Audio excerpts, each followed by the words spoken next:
അവരെ നോക്കാമെന്നുള്ള ഒരു കരാറും കൂടിയുണ്ട്. ഒരു വ്യവസ്ഥയുടെ അടിസ്ഥാനത്തിൽ സ്വത്തുക്കളും വീടുമൊക്കെ എഴുതി കൊടുത്തിട്ട് അവർ നോക്കാത്തൊരവസ്ഥയാണെങ്കിൽ, സംരക്ഷിക്കാത്ത അവസ്ഥയാണെങ്കിൽ ആധാരം റദ്ദ് ചെയ്യാൻ കഴിയും. നോക്കാൻ ഉത്തരവാദിത്തപ്പെട്ട മക്കളാലോ മറ്റാശ്രിതരാലോ തിരസ്കൃതരാകുന്ന മാതാപിതാക്കൾ ചെയ്യണത് ക്രിമിനൽ കുറ്റമാണ്. മറ്റുള്ളവരെന്ത് വിചാരിക്കും, എൻ്റെ മക്കൾ എന്നെ നോക്കുന്നില്ല, സംരക്ഷിക്കുന്നില്ല എന്നുള്ളത് അറിഞ്ഞാൽ അത് ആലോചിച്ച് ഒരു വാർദ്ധക്യം എല്ലാ യാതനകളും സഹിച്ചില്ലാതാവുകയാണ്. അങ്ങനല്ല വേണ്ടത്. നമസ്കാരം. മാതാപിതാക്കളെ വേണ്ട രീതിയിൽ പരിപാലിക്കാതിരിക്കുകയും അവരെ തെരുവിലേക്ക് ഇറക്കി വിടുകയും ചെയ്യുന്ന ഓരോ മക്കൾക്കുമുള്ള കനത്ത പ്രഹരമായിരുന്നു 3 ദിവസം മുൻപത്തെ സുപ്രീം കോടതിയുടെ വിധി. വൃദ്ധരായ മാതാപിതാക്കളെ സംരക്ഷിക്കാതിരിക്കുകയോ അവരെ തെരുവിൽ ഇറക്കി വിടുകയോ ചെയ്യുന്ന മക്കളുടെ സ്വത്ത് പിടിച്ചെടുക്കാനും മാതാപിതാക്കൾക്ക് അർഹമായ സൗകര്യങ്ങൾ ചെയ്തു കൊടുക്കാനുമാണ് ഇക്കഴിഞ്ഞ ദിവസം സുപ്രീം കോടതി വിധിന്യായത്തിലൂടെ ആവശ്യപ്പെട്ടത്. ഈ ഒരു നിയമം നമ്മുടെ നാട്ടിലെ വൃദ്ധരായ മാതാപിതാക്കളെ സംബന്ധിച്ചിടത്തോളം വലിയ പ്രതീക്ഷയാണ് നൽകുന്നത്.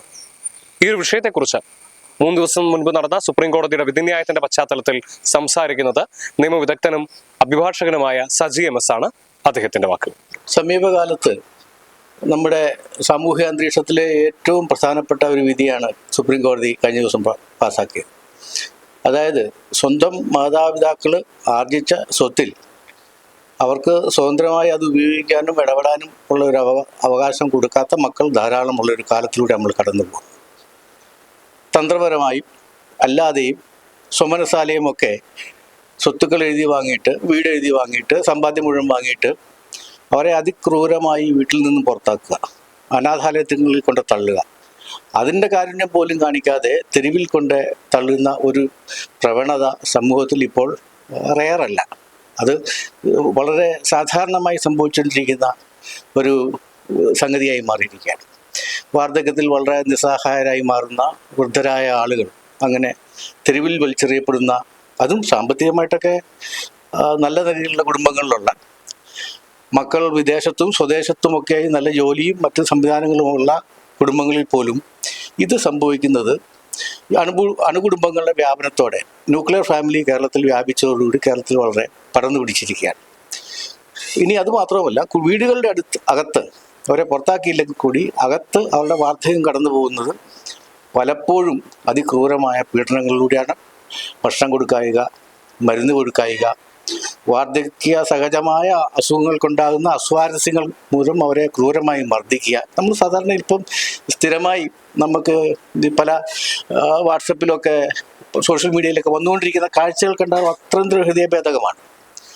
ഇത് അതിക്രൂരമായി അതികർക്കശമായി അടിച്ചമർത്തേണ്ട ഒരു പ്രവണതയാണ് ഈ തലമുറയിൽ നിന്നുണ്ടാകുന്നത്. അപ്പോൾ ഈ 2007 സീനിയർ സിറ്റിസൺസ് ആക്ട് നിലവിൽ വരുന്നത്. പക്ഷേ അതിൻ്റെ സെക്ഷൻ 23-24 പ്രകാരം ഈ തിരസ്കരിക്കുന്ന മക്കൾക്കെതിരെ നടപടികൾ എടുക്കാമെങ്കിൽ പോലും ആ ആക്റ്റും വേണ്ടത്ര ശക്തമല്ല എന്നുള്ള അഭിപ്രായക്കാരനാണ് ഞാൻ. സെക്ഷൻ 23 പ്രകാരം മക്കളുടെ പേരിൽ സ്വത്ത് എഴുതി കൊടുത്തിട്ട് അവരെ നോക്കാമെന്നുള്ള ഒരു കരാറും കൂടിയുണ്ട്. ഒരു വ്യവസ്ഥയുടെ അടിസ്ഥാനത്തിൽ സ്വത്തുക്കളും വീടുമൊക്കെ എഴുതി കൊടുത്തിട്ട് അവർ നോക്കാത്തൊരവസ്ഥയാണെങ്കിൽ, സംരക്ഷിക്കാത്ത അവസ്ഥയാണെങ്കിൽ ആധാരം റദ്ദ് ചെയ്യാൻ കഴിയും. സെക്ഷൻ 24 പ്രകാരം അബാൻഡൻ ചെയ്യപ്പെടുന്ന, സ്വന്തം മക്കളാൽ തിരസ്കൃതരാകുന്ന, നോക്കാൻ ഉത്തരവാദിത്തപ്പെട്ട മക്കളാലോ മറ്റാശ്രിതരാലോ തിരസ്കൃതരാകുന്ന മാതാപിതാക്കൾ ചെയ്യണത് ക്രിമിനൽ കുറ്റമാണ്. അതിന് പക്ഷേ അതിനുള്ള ശിക്ഷ വളരെ കുറവാണ്. 3 മാസം വരെ തടവും 500 രൂപ ഫൈനോ അങ്ങനെയുള്ള വളരെ ലളിതമായ ശിക്ഷയാണ്. ഒന്നാമത്തെ കാര്യം, ആ ശിക്ഷ വർദ്ധിപ്പിക്കണം. അത് ജാമ്യം കിട്ടാത്തൊരു വകുപ്പാക്കി മാറ്റി ഒരു 7 വർഷത്തിന് മുകളിലേക്ക് തടവ് ശിക്ഷ കൊടുക്കുകയും ഒരു 1 ലക്ഷം രൂപയ്ക്ക് മുകളിലേക്ക്, ഇപ്പോൾ NDPS ആക്ട് ഒക്കെ ഉള്ള മാതിരി ഫൈൻ കൊടുക്കുകയും ചെയ്യുന്ന ഒരു കർക്കശ കുറ്റകൃത്യമാക്കി സെക്ഷൻ 24 ഭേദഗതി ചെയ്യേണ്ട സമയം കഴിഞ്ഞു. മറ്റൊന്ന്, സെക്ഷൻ 23 പ്രകാരം മക്കൾക്ക് എഴുതി കൊടുക്കുമ്പോൾ മക്കൾ നോക്കണമെന്നൊരു വ്യവസ്ഥ നമുക്ക് ഒന്നതൊക്കെ അങ്ങനെ ഒരു വ്യവസ്ഥ അതിൻ്റെ റെസൈറ്റലിൽ ആധാരങ്ങളുടെ ഒന്നും എഴുത്തിൽ വരേണ്ട ആവശ്യമില്ല. കാരണം മക്കൾക്ക് കൊടുക്കുമ്പോൾ തന്നെ ഒരു അലിഖിത കരാറുണ്ട്. ഞാനുണ്ടാക്കിയ സ്വത്ത് എൻ്റെ മക്കൾക്ക് കൊടുക്കുമ്പോൾ മക്കൾ എന്നെ സംരക്ഷിക്കുമെന്നുള്ള വളരെ ഇംപ്ലൈഡാണ്. അത് അലിഖിതമാണ്. അല്ല എഴുതി കൊടുത്തിട്ട് അതിന് പുറത്തെ തെരുവിലേക്ക് ഇറങ്ങും ഇല്ല. പക്ഷേ ആ രീതിയിൽ ഇപ്പോൾ പുതിയ ഒരുപാട് ജഡ്ജ്മെൻറ്റ്സ് വന്നിട്ടുണ്ട്. അങ്ങനെ കൃത്യമായ വേഡിങ്സിൻ്റെ ആവശ്യമില്ല എന്ന് പറഞ്ഞ് 2024 അവസാനമോ 25 സുപ്രീം കോടതിയുടെ ഒരു ജഡ്ജ്മെൻ്റ് ഉണ്ട്. കേരള ഹൈക്കോടതിയുടെ ജസ്റ്റിസ് ദേവൻ രാമേന്ദ്രൻ ജഡ്ജ്മെൻ്റ് ഉണ്ട്. 3 വിവിധ ഹൈക്കോടതി ജഡ്ജ്മെൻറ്റുകളും 1-2 സുപ്രീം കോടതി ജഡ്ജ്മെൻറ്റുകളും. അങ്ങനെ കൃത്യമായൊരു വേഡിങ് വേണ്ട അതിൻ്റെ സ്പിരിറ്റ് തന്നെ മക്കൾക്ക് ദാനാധാരം കൊടുക്കുകയോ അല്ലാതെ സ്വത്ത് കൊടുക്കുകയോ ചെയ്യുമ്പോൾ ഉണ്ടാകുന്ന സ്പിരിറ്റ് തന്നെ എന്നെ സംരക്ഷിക്കണമെന്നുള്ളതാണ് അതിൻ്റെ അർത്ഥം എന്നുള്ള രീതിയിലുള്ള ജഡ്ജ്മെൻറ്റ്സ് വന്നതുകൊണ്ട് ഇപ്പോൾ അങ്ങനെ ഒരു വേഡിങ്സ് ഇല്ലെങ്കിൽ പോലും ആധാരം റദ്ദ് ചെയ്യാവുന്നതാണ്. പക്ഷേ അതിനുള്ള ഒരു ഫൈറ്റിന്, അതിനുള്ള തയ്യാറെടുപ്പിന് തിരസ്കരിക്കപ്പെടുന്ന, ക്രൂരമായി പീഡിപ്പിക്കപ്പെടുന്ന മാതാപിതാക്കളിൽ 5 മുതൽ 10% ആളുകൾ മാത്രമേ തയ്യാറാവൂ. ബാക്കിയുള്ള ആളുകൾ നമ്മുടെ വാർദ്ധക്യത്തിലെ പീഡനങ്ങളും അവഗണനയും ക്രൂരമായ പെരുമാറ്റവും തിരസ്കൃതമാവുന്ന അവസ്ഥയൊക്കെ സഹിക്കുകയാണ്. 90% ആളുകൾ. നമ്മുടെ സാമൂഹ്യ അന്തരീക്ഷം അങ്ങനെയാണ്. മറ്റുള്ളവരറിഞ്ഞാൽ എന്ത് വിചാരിക്കും എന്ന് വിചാരിച്ചാണ് കേരളത്തിൻ്റെ മധ്യവർഗ സമൂഹം മരണം വരെ കഴിഞ്ഞുകൂടുന്നത്. നമുക്കറിയാമല്ലോ. മറ്റുള്ളവരെന്ത് വിചാരിക്കും, എൻ്റെ മക്കൾ എന്നെ നോക്കുന്നില്ല, സംരക്ഷിക്കുന്നില്ല എന്നുള്ളത് അറിഞ്ഞാൽ അത് ആലോചിച്ച് ഒരു വാർദ്ധക്യം എല്ലാ യാത്രകളും സഹിച്ചില്ലാതാവുകയാണ്. അങ്ങനല്ല വേണ്ടത്. കുറച്ചുകൂടി ഒരു പൗരബോധ കാര്യത്തിൽ വൃദ്ധരും കാണിക്കണം, മാതാപിതാക്കളും കാണിക്കണം.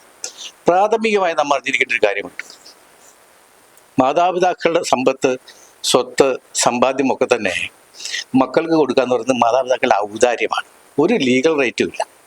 എൻ്റെ അച്ഛനോടോ നിങ്ങളുടെ അച്ഛനുണ്ടാക്കിയ പ്രോപ്പർട്ടി എനിക്ക് ഈക്വലായിട്ട് തരണം എന്ന് പറയേണ്ട അധികാരം തന്നാ വാങ്ങാമെന്നേ ഉള്ളൂ. ഔദാര്യമാണ്, ജനറോസിറ്റിയാണ്, ചാരിറ്റിയാണ്.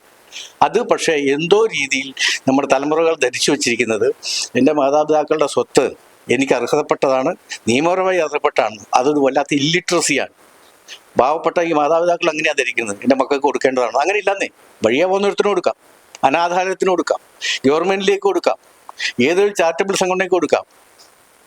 അങ്ങനെ ഇത് കൊടുത്താൽ വാങ്ങേണ്ട ഒരു സംഗതി. ഈ 150 കോടി ജനങ്ങളുള്ള ഈ രാജ്യത്ത് നമുക്ക് ആർക്ക് വെള്ളം കൊടുക്കാം. അത് മക്കൾ ആദ്യം മനസ്സിലാക്കണം.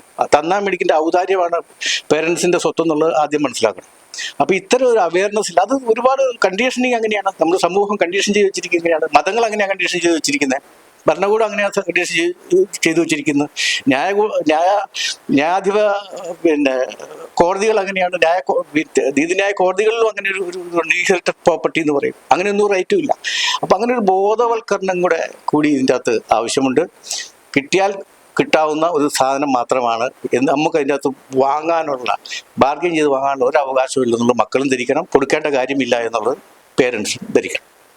മറ്റും നമ്മൾ ഇതിനെ മാതൃകയാക്കേണ്ട ഒരു സംസ്ഥാനമുണ്ട്, ആസാമാണ്. ആസാമിൽ പ്രണാം ആക്ട് എന്നൊരു ആക്ട് ഉണ്ട്, 2017 നിലവിൽ വന്നത്. അത് പ്രകാരം സർക്കാർ ജീവനക്കാരിൽ ശമ്പളം വാങ്ങുന്ന, പബ്ലിക് ഫണ്ടിൽ നിന്ന് ശമ്പളം വാങ്ങുന്ന ജീവനക്കാർ 10 തൊട്ട് 15% വരെയുള്ള ശമ്പളം അവരുടെ പേരൻസിൻ്റെ അക്കൗണ്ടിലാകും. ആസാമിൽ മാത്രമേ ഉള്ളൂ. നമ്മൾ മറ്റ് സംസ്ഥാനക്കാരൊക്കെ വളരെ പിന്നോക്കമാണെന്ന് പറഞ്ഞ് മലയാളിങ്ങനെ ഒരുപാട് ആത്മപ്രശംസ നടത്തുന്ന ആളുകളല്ലേ. പക്ഷെ നമ്മൾ മറ്റു വളരെക്കാലം എത്രയോ പിന്നിലാണ്. ആസാം മാതൃകയാക്കേണ്ടതാണ്. എന്നു മാത്രമല്ല, ആ വീട്ടിൽ അവരുടെ സിബ്ലിങ്സ്, അവരുടെ കൂടപ്പിറപ്പുകൾ ആരെങ്കിലും ഹാൻഡിക്യാപ്ഡ് ആയിട്ടുള്ള ആളുകൾ, ഡിഫറൻ്റ് ഏബിൾഡ് ആയിട്ടുള്ള ആളുകളുണ്ടെങ്കിൽ ആ 10 to 15% എന്നുള്ളത് ഇനിയും വർദ്ധിക്കും. കേരളത്തിൽ എന്നോ നടപ്പാക്കേണ്ടതാണ്. കേരളത്തിൽ 5 ലക്ഷത്തിലധികം സർക്കാർ ജീവനക്കാർ ശമ്പളം വാങ്ങുന്നവരില്ലേ, അതിലധികം ആളുകൾ പെൻഷൻ വാങ്ങുന്നവരില്ലേ. ഇവരുടെ ഒരു വിഹിതം അവരുടെ മാതാപിതാക്കളുടെ അക്കൗണ്ടിലേക്ക് കൊടുക്കണമെന്ന് ഗവൺമെൻറ് നിയമം കൊണ്ടുവരാൻ പറ്റുമോ? ഒരു സർവീസ് സംഘടനയുടെ ഭാഗത്ത് കുറേ എതിർപ്പൊക്കെ ഉണ്ടാവും. അതിനേക്കാൾ നമ്മൾ മാനുഷികമായി കാണേണ്ടത് അത് കൊണ്ടുവരിക എന്നുള്ളതാണ്. ഇനി വേണ്ടേ, മാതാപിതാക്കൾ മക്കളുടെ അക്കൗണ്ടിലേക്ക് തിരിച്ചു കൊടുത്തോട്ടെ. പക്ഷേ മനസ്സിലായില്ലേ? അപ്പം അങ്ങനെ ഒരു നിയമത്തിൽ ആദ്യം കൊണ്ടുവന്നാൽ തന്നെ ഒരു പരിധി വരെ നമുക്ക് വരെയാണ്. പിന്നെ മറ്റൊന്ന്, സ്വത്തുക്കൾ മാതാപിതാക്കൾ, വൃദ്ധരായ മാതാപിതാക്കൾ, സീനിയർ സിറ്റിസൺസ് മക്കളുടെ പേരിലേക്ക് രജിസ്റ്റർ ചെയ്യാൻ പോകുന്ന അവസരത്തിൽ കൃത്യമായ ഒരു എൻക്വയറി, വാർദ്ധക്യത്തിലെത്തിയ മാതാപിതാക്കളാണെങ്കിൽ കൃത്യമായ ഒരു എൻക്വയറി രജിസ്റ്റർ ഓഫീസിൽ നടത്തണം. ഇത് സ്വമനസ്സാ തന്നെയാണോ കൊടുക്കുന്നത്, ഇദ്ദേഹത്തിന് ഈ കൊടുക്കുന്ന ഈ വൃദ്ധനായ പിതാവിനോ മാതാവിനോ ജീവിക്കാൻ മറ്റുള്ള മാർഗങ്ങളുണ്ടോ, അങ്ങനെ ഒരു എൻക്വയറി കണ്ടക്ട് ചെയ്യാനുള്ള അധികാരം രജിസ്റ്റർ ഓഫീസിന് കൊടുക്കുക. രജിസ്ട്രാർമാർക്ക് അതിനുള്ള നിയമപരമായ ട്രെയിനിങ് കൊടുത്താൽ മതി.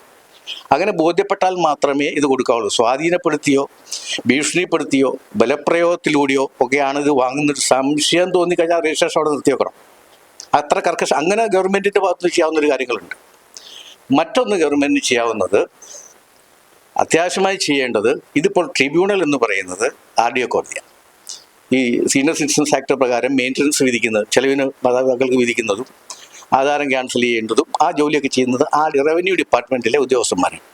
പോരാ, അതിനെ ജുഡീഷ്യൽ മജിസ്ട്രേറ്റുമാരുടെ കീഴിലേക്കാക്കി മാറ്റണം.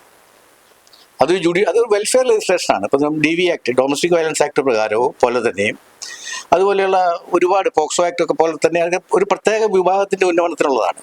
അപ്പോൾ അത് ജുഡീഷ്യറിയിലേക്ക് ട്രാൻസ്ഫർ ചെയ്യണം. ഈ എക്സിക്യൂട്ടീവിൽ നിന്നും അധികാരം ജുഡീഷ്യൽ മജിസ്ട്രേറ്റുമാരുടെ കീഴിലൊരു ജുഡീഷ്യൽ കോടതി മജിസ്ട്രേറ്റ് ജഡ്ജിമാരുടെ കീഴിലേക്ക് മാറ്റുകയാണെങ്കിൽ ഇത് മറ്റേ സബ് ഡിവിഷണൽ എക്സിക്യൂട്ടീവ് മജിസ്ട്രേറ്റാണ് മാറ്റുകയാണെങ്കിൽ ഇത് കുറച്ചുകൂടെ ഇംപ്ലിമെൻറ്റ് വളരെ ഷാർപ്പാകും. കാരണം വരാത്തവരെ വാറണ്ട് അയച്ചു വരുത്താം, എവിഡൻസ് എടുക്കാം, വളരെ സ്പീഡാക്കാം. അതൊരു സമ്മറി പ്രൊസീഡിങ്സ് ആക്കണം. എന്ന് വെച്ചാൽ പെട്ടെന്ന് തീർപ്പ് കൽപ്പിക്കുന്ന കേസുകളാണ് സമ്മറി പ്രൊസീഡിങ്സ് ആക്കുക.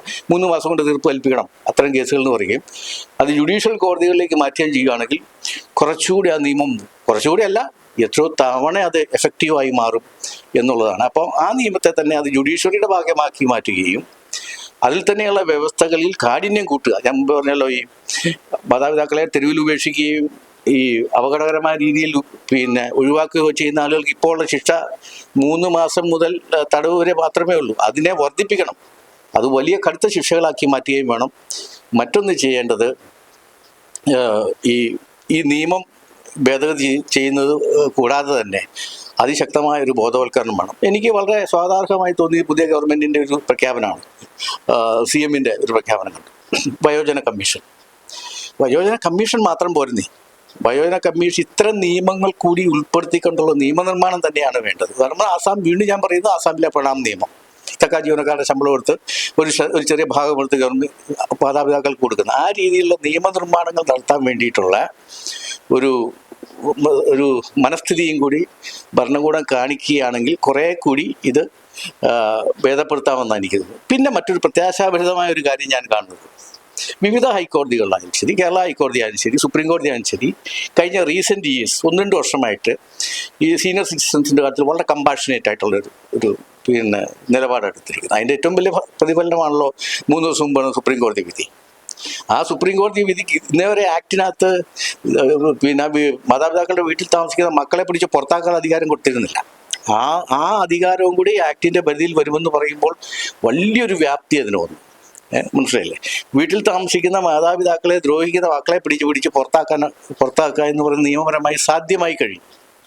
അപ്പോൾ അങ്ങനെയുള്ള ഈ കഴിഞ്ഞ ജുഡീഷ്യറിയുടെ ഭാഗത്തു നിന്നും സീനിയർ സിറ്റിസൺസിൻ്റെ ഇത്തരം പ്രശ്നങ്ങളിലേക്കുള്ള വളരെ കമ്പാഷനേറ്റായിട്ടുള്ള വളരെ അനുഭാവപൂർവമായൊരു നിലപാടും കൂടി വന്ന സ്ഥിതിക്ക് ഈ നിയമങ്ങൾക്ക് ഇപ്പം അതൊക്കെ ധാർമ്മികമായ ഉത്തരവാദിത്തമാണ്. നമുക്കറിയാം, ഒരു മോറൽ റെസ്പോൺസിബിലിറ്റിയാണ്, ഒരു പയസ് ഒബ്ലിഗേഷൻ എന്ന് പറയും. പേരൻസിനെ നോക്കാന്നൊക്കെ പറയുന്ന ഒരു പയസ് ഒബ്ലിഗേഷനാണ്. അതൊക്കെ അവനവൻ കണ്ടറിഞ്ഞ് ചെയ്യേണ്ടതാണ്. എങ്കിൽ പോലും അതൊരാളുടെ മനസാക്ഷിയുടെ പ്രശ്നമാണ്, മനസ്ഥിതിയുടെ പ്രശ്നമാണ് ഈ പയസ് ഒബ്ലിഗേഷൻ എന്ന് പറയുന്നത്. പക്ഷേ അവരെ തിരസ്കരിച്ച് അവരെ റോട്ടിലിറക്കി വിടുന്നത് കഠിനമായ ഒരു കുറ്റകൃത്യമായി ഒരു സീരിയസ് ഒഫൻസ് ആക്കി പരിഗണിക്കുന്ന രീതിയിലേക്ക് ഈ സമൂഹം വളരേണ്ടതുണ്ട്. വൃദ്ധരില്ലെങ്കിൽ ഈ യുവതലമുറ ഉണ്ടാവില്ലല്ലോ. ഈ നാട്ടിലുള്ള എല്ലാ പ്രഗത്ഭർക്കും പ്രതിഭാസമ്പന്നർക്കും ഒക്കെ മാതാപിതാക്കൾ ഉണ്ടായിട്ടുണ്ടല്ലോ. അപ്പോൾ അവരെ തിരസ്കരിച്ചുകൊണ്ട് നടക്കല തന്നെ ഇങ്ങനത്തെ സുപ്രീം കോടതി വിധിയിലെ ഒരു വാചകം എനിക്ക് വളരെ സ്വാധീനിക്കപ്പെടും. നമ്മുടെ ഇന്ത്യൻ സംസ്കാരം എന്ന് പറയുന്നത് വൃദ്ധരെയും മാതാപിതാക്കളെയും ബഹുമാനിക്കുകയും മരണം വരെ അവരെ സംരക്ഷിക്കുകയും ചെയ്യുന്നത് എല്ലാ പുരാണങ്ങളിലും, ബൈബിളിലും ഖുറാനിലും ഒക്കെ. ഖുറാനിൽ എന്താ പറയുന്നത്? ഭൂമിയിലെ സ്വർഗം മാതാവിൻ്റെ കാൽച്ചുവട്ടിലാണെന്നാണ്. അത് തന്നെയാണ് ശങ്കരാചാര്യർ പറയുന്നത്.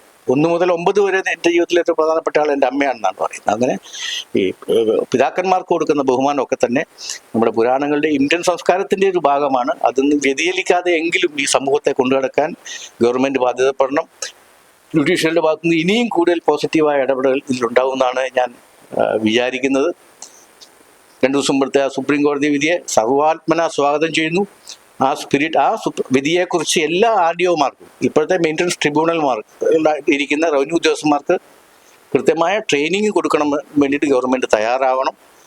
അങ്ങനെയുള്ളൊരു സമഗ്രമായ സമീപനത്തോടുകൂടി നമുക്ക് ജുഡീഷ്യറിയുടെ സഹായത്തോടുകൂടി പോലീസ് ഡിപ്പാർട്ട്മെൻറ്റ് സഹായത്തോടുകൂടി തിരസ്കരിക്കപ്പെടുന്ന ഈ വാർദ്ധക്യത്തെ കൂടുതൽ സമാധാനപരമായ ജീവിതത്തിലേക്ക് മടക്കിക്കൊണ്ടുവരാൻ കഴിയുമെന്നാണ് ഞാൻ വിചാരിക്കുന്നത്.